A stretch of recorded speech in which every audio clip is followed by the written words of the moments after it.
So I personally think 2026 is going to be a tough year on this planet, and so far it didn't disappoint. This is mid-January.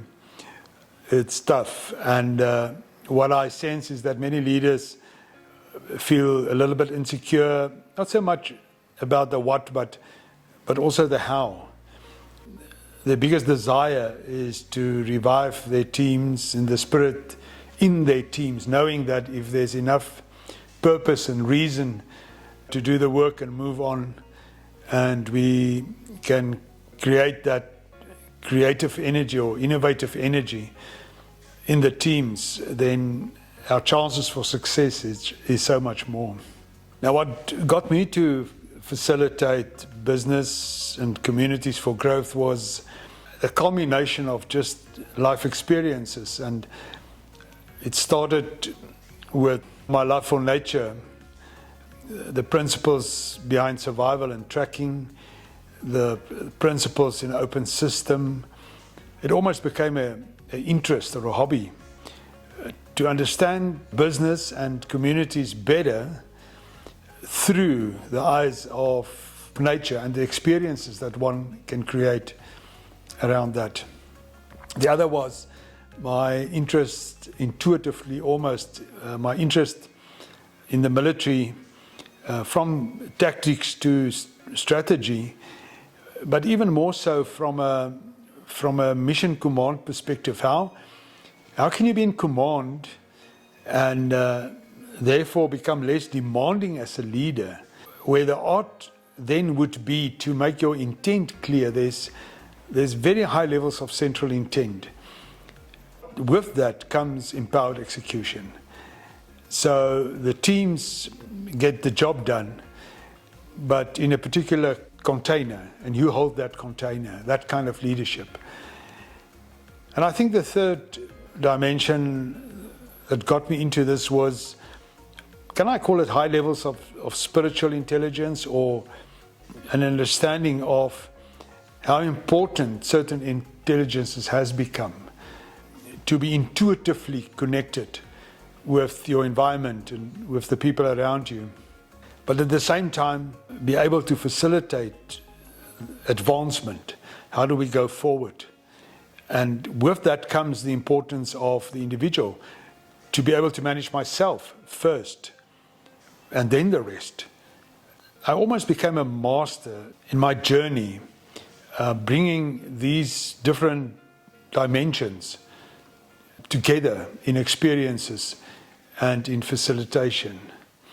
So what happened then was, there was a 4-day, 3-night African wilderness experience in the Big Five environment, and we capitalized on private game reserves and what they can offer in these Big Five experiences.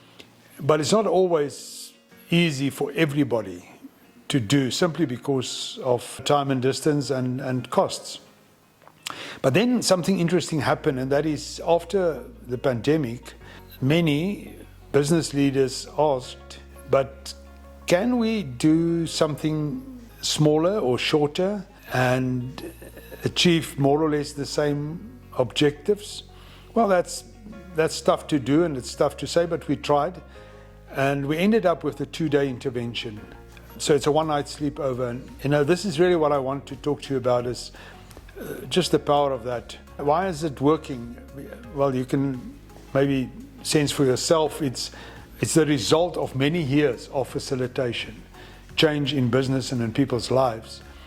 And all I did now was to condense some of that in a 2-day intervention, closer to home, therefore easier to do and less expensive. So, and you might be interested to know or to ask, but what is it we do, or what is it we focus on? Well, firstly, there is leadership in general, and that from a mission command perspective. It's not an isolation. That leadership is inspired or motivated through conversations around what we call an optimized flow model. In other words, how do I create enough buffer capacity in my business and my teams and in individuals, so we never run out of resource, we never run out of capacity, we never fall short when it comes to deliver to the client's expectation. And that whole philosophy to know that a chain of local efficiencies, in other words, we chase a 10, 10, 10, 10, 10, 10 chain, will eventually give us something close to a 10. Well, that's not true, that's a lie. It can't. And then we end up either throwing money at the problem, or we end up trying to save ourselves into success, and it just doesn't work like that. So that mystery of that flow model, giving people eyes to see it, is what we focus on. Then it's people. It's all about people. I mean, people is the business, and it's the most important resource you have. And if the pressure is on in 2026, where would I spend my money? Where would I invest? I would do it in people, and I would challenge their mental frames and their thinking. But at the same time, I would also embed some process in them, knowing that process ultimately becomes the lifesaver. And that awareness on how easy it is to facilitate people through different engagement processes for better outcomes. We also touch on self-leadership in the context of where's my life going? How do I play this game? How do I end it? How do I finish off? What should be my life strategy different from what I have now, so that I can stay motivated, inspired? And there's some good tips to give around that. And then there's one other aspect that we touch on, and that is the skill or the art of dialogue. Why is this so important? Because people don't know how to do it. I mean, our country, I reside in South Africa, it's no different. We're not good there.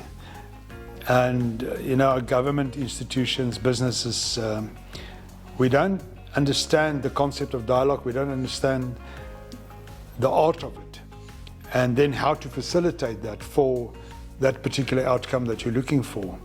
In the end, it's all about meaning and understanding. And if you can shift mental frames, thinking models, patterns, and people see things differently because there was a conversation, but the conversation was different, then you maybe have a different chance. And that's exactly what we do. And I think of the 2 days, on day one, maybe day two, we talk about it, dialogue, this conversation, but then on day two, we apply it in the session, we use it. For the team to consolidate the experiences of the 2 days, the learnings, the things they became aware of, and then try to consolidate that into a roadmap going forward. And then it's all about management focus. How do we keep that focus? There's a number of, what do you call it, attention killers that will block you or avoid you to focus your energy on the things that really matter. And we try to unlock all of that in the 2 days. Before we know it, we have different conversations in our boardrooms, and we begin to define our successes differently. And most of what we do serves then a purpose, a higher purpose. And that alignment is ultimately what we need for 2026. So if you were interested in having a conversation around this, what can we offer? What will we do, and how will we do it? Where will we do it? And also, what is the cost implication? Then you're welcome to just connect. We will just close that gap with you.